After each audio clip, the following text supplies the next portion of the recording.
What you're hearing right now is the sound of a music box, one of those little wind-up toys that you have when you're a child. But in this recording, each note has been stretched out to 5 or 10 seconds long a piece. Some strange things happen when you stretch out sound in this regard. There's gaps in between each piece of audio that you have to fill with something. And that's what today's show is going to be about.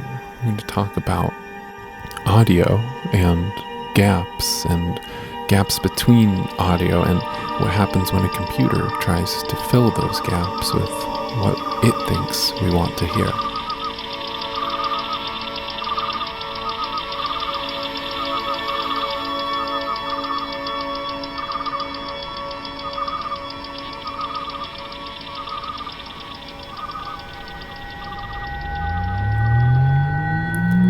This episode of Here Be Monsters is brought to you by Squarespace, the all-in-one platform that makes it fast and easy for you to create your own professional website or online portfolio.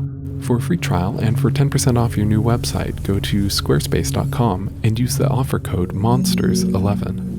If you follow the show regularly, you'll know that the new Here Be Monsters website is just a millimeter away from launching. One feature that I really appreciate that Squarespace offers in all their templates is a feature that's becoming increasingly important in building a website, and that is called responsive design. Responsive design is this concept that you have one website that looks good on every single device. So be it a laptop or a desktop or a mobile phone, it doesn't matter. It's going to look great, and you'll notice this with the new Here Be Monsters website, that it looks awesome on cell phones. And that's because it's based off of one of Squarespace's professionally designed templates. So if you're looking to start a new website or upgrade the one you already have, go to squarespace.com and use this show's special offer code for 10% off and a free domain name when you sign up for a year. That's squarespace.com and use the offer code MONSTERS and the number 11. That's MONSTERS11.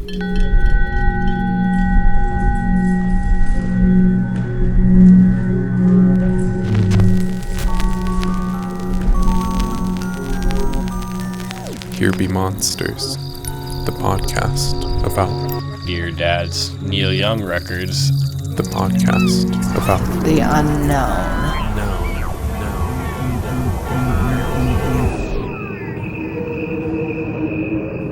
So a little while ago on Facebook, a friend of mine posted a link to this audio that you're hearing right now in the background. At first it doesn't really sound like anything that special, just like some weirdo ambient music. But the thing that's interesting about this audio is that it riles up two kinds of people that normally don't get mentioned in the same sentence. Those two kinds of people are people who believe in God and audio engineers. And the reason for that is because what this track claims to be is something quite unusual. What you are hearing is a recording of crickets. There are two tracks. One is played at regular speed, and the other is a slowed down version. Crickets have a faster lifespan than humans do. Their sounds are slowed down to the equivalent of a human lifespan. What you are hearing are the crickets only. No instruments or voices are added. Listen.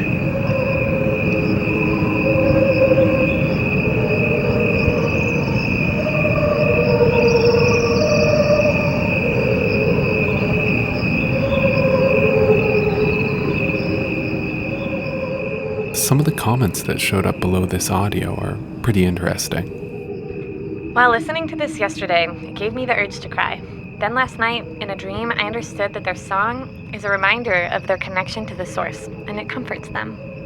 I'm highly skeptical of this. I've taken recordings of crickets and slowed them down, and it sounded nothing at all like this. The explanation that crickets have a faster lifespan than humans is unconvincing. They don't have a faster lifespan, they have a shorter lifespan. Their neurons work the same way ours do. Sorry everybody, this is fake. Nice story, but just not true. Nature's ambient music. More beautiful, more subtly changing than anything a human could ever make. Wow. Reading these reviews interested me in the songs even more. And while I'm probably not the best person to ask about the existence of God or God's plans for cricket songs, I did study a lot of audio stuff in college, and it turns out that one of the guys who taught me a lot of what I know about sound had also heard the cricket songs and was also curious about them. My name's Toby Reif. I'm an audio engineer living in Portland, Oregon. He also plays guitar in a band called the Palisades. I met you a couple years back. I'm struggling with this audio. Yeah. One reason I wanted to talk to you about it is because you have a lot of experience working with different kinds of audio. And one thing you were talking about with me earlier was the differences between the way our ears hear something and the way computers understand something, right? There's analog and there's digital. Yeah, an analog recording. Like a tape player, right? Yeah, when you're putting audio on a tape, you're putting that sound wave onto a tape as an electric signal. Essentially the same signal that your brain is getting from your eardrums vibrating.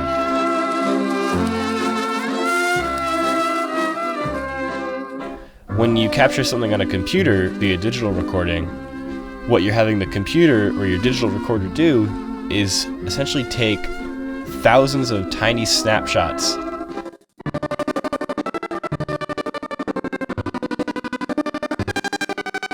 little points in that sound wave, which it then plays back so fast that your ear is tricked into thinking it's hearing a continuous signal, but in fact you're just hearing it's like an audio flip book that's playing tens of thousands of times per second.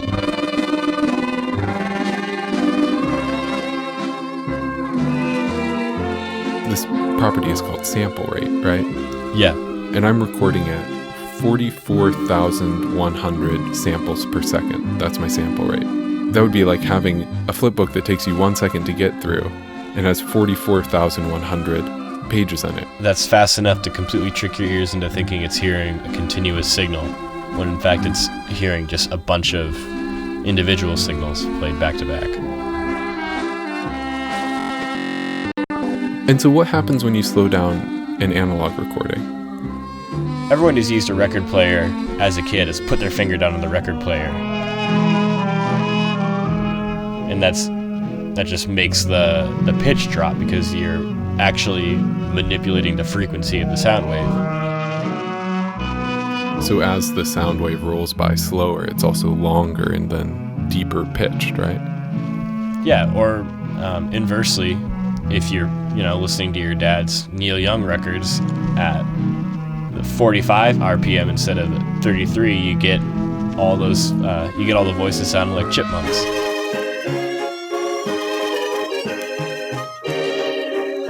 It seems really simple, like analogs. It's always tied in with the pitch, though, too. You're directly manipulating the wave.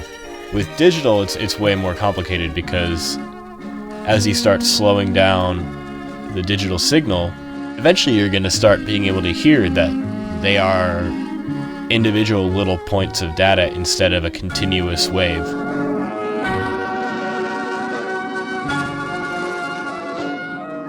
In the flipbook, it's like if you start flipping the pages really slowly, right? Yeah, if you start flipping that flipbook slowly, suddenly that illusion is destroyed and you kind of have the man behind the curtain. What happens when you stretch out a piece of audio, say, to 10 times slower than it was originally recorded? Well, it's like watching that flipbook 10 times slower. You start seeing it as image after image after image instead of a continuous flowing motion. You'd end up with a really unnatural digital mess.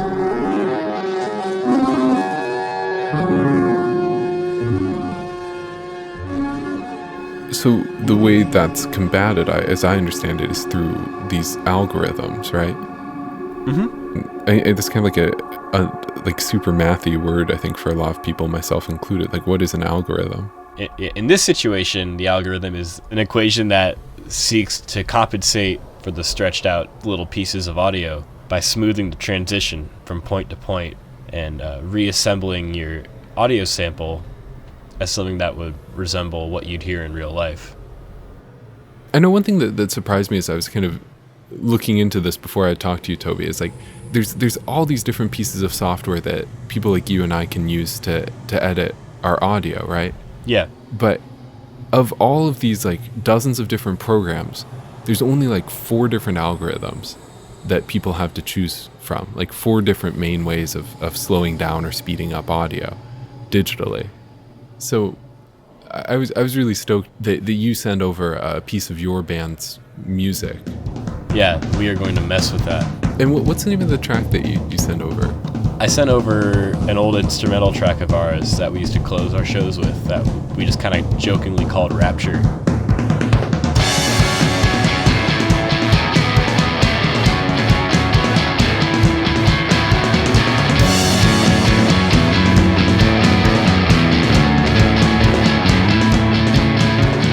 So in the software that we both use, there are these 3 algorithms. They're called Dirac, Sound Touch, and Elastique. For the intents and purposes of this exercise, it's not really super important to know which is which or like what settings are. It's just that they sound a little bit different, right? Absolutely. So I was thinking, I'm going to slow this down so it's playing at 1/4 speed and just have it jump between the different algorithms.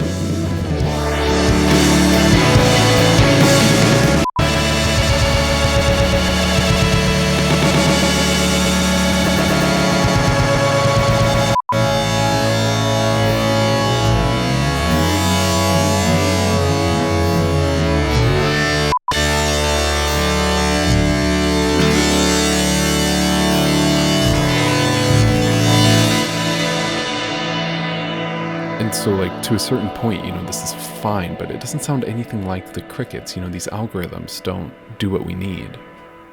And the one thing that is curious is that there's the 4th algorithm, right? And that's one that I don't have access to because it's really expensive. But as I was looking into this stuff for this episode, Toby, like I ran across this 5th option. And the 5th option is it looks like someone's like dissertation or like their like senior project of college or something like that. And it's this algorithm made by this guy named Paul. Paul's Extreme Stretcher. Yeah, Paul's Extreme Sound Stretcher, the greatest free program I've discovered in years. And you and I both got a chance to play around with this, right?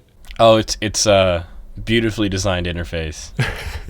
Yeah, it looks like it's from like the 90s, like back when this audio was surfacing. And I can't help but wonder,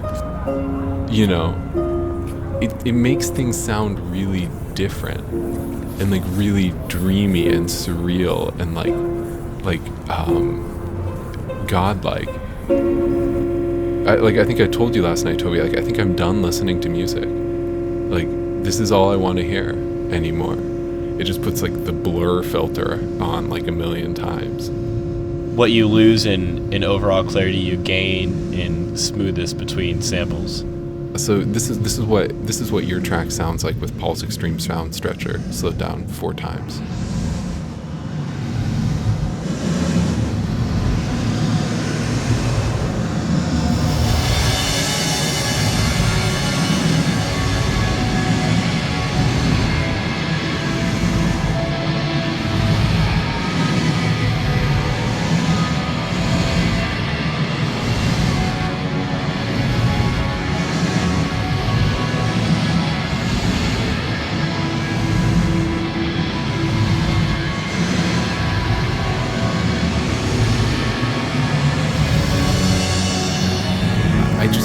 Back to this idea, right?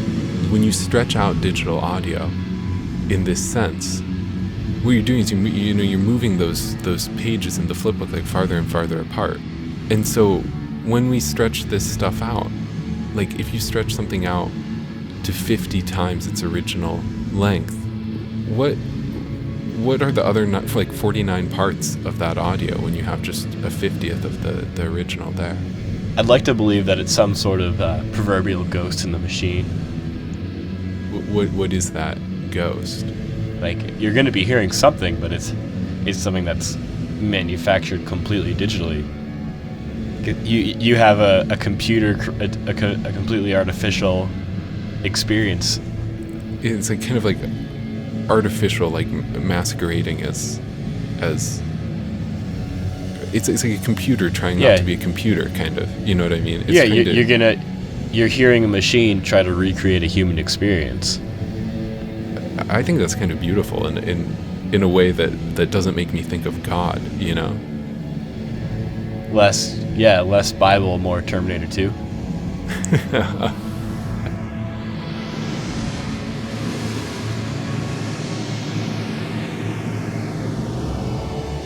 So I don't know. Like in exploring some of this, Toby, do you feel like we're any closer to understanding what this original audio was, or do you think are we just confused about it as we were before? If somebody wanted to go out, if your armchair skeptic decided to take even just like a cell phone recorder out into the woods, record some crickets, and throw it through Paul's, you wouldn't get the exact same result, but you'd get something similar. You'd get enough to where you could see how somebody would arrive at God's cricket chorus.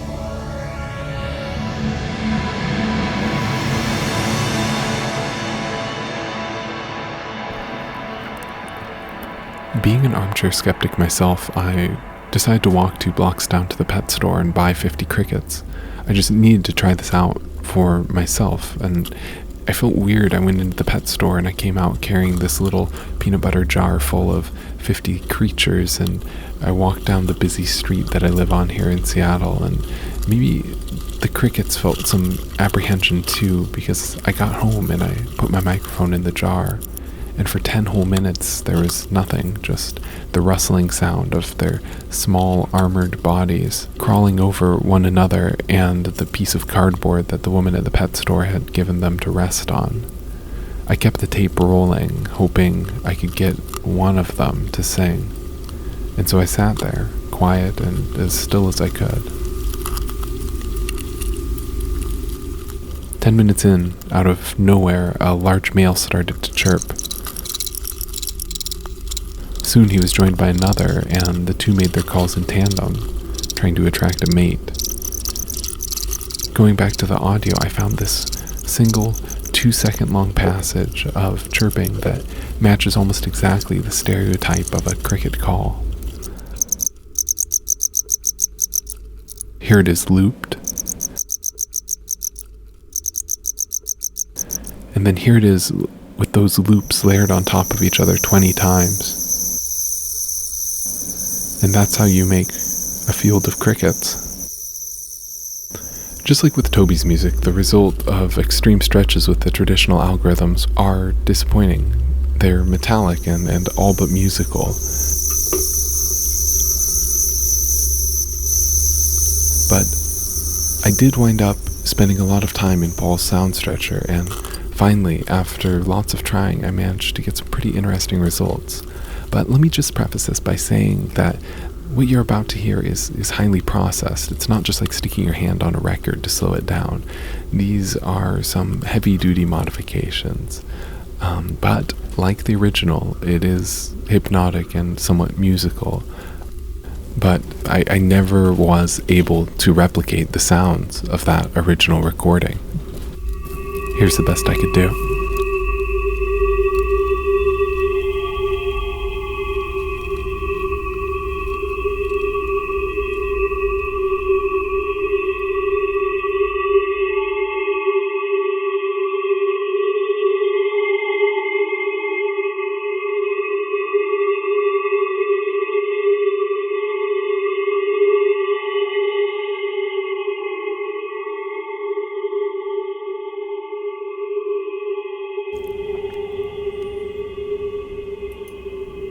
So where does this leave us? I mean, it's hard to know. The original recording has some really dubious origins, and it seems to have passed around from recording artist to recording artist, and there could be whole volumes filled with the confusion around this piece in particular. Currently, it's being attributed to a theater artist who did not have anything to do with this, named Robert Wilson. And most people are finding this audio right now on a Croatian SoundCloud account, which I can only assume is a pirated version of some original recording that's kind of been lost in the sludge of the internet, as far as the original author goes. But that's probably not the real story here. The real story is like, what meaning do people latch on to what they don't understand, right? That's kind of the whole purpose of this show. I think that sample rate and talking about the spaces in between sound and then like what comes out of a computer when it's trying to figure out reality, I think that's the real story here.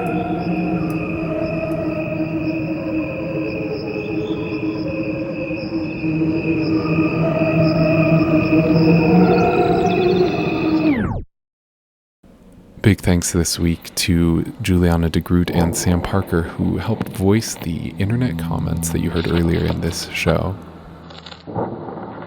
Music on the show from the Palisades, and some great folk music from the Internet Archive, and also from Phantom Fauna. If you listen to Here Be Monsters on iTunes and haven't yet had the chance to rate the show, head over to the podcast directory and let people know what you think.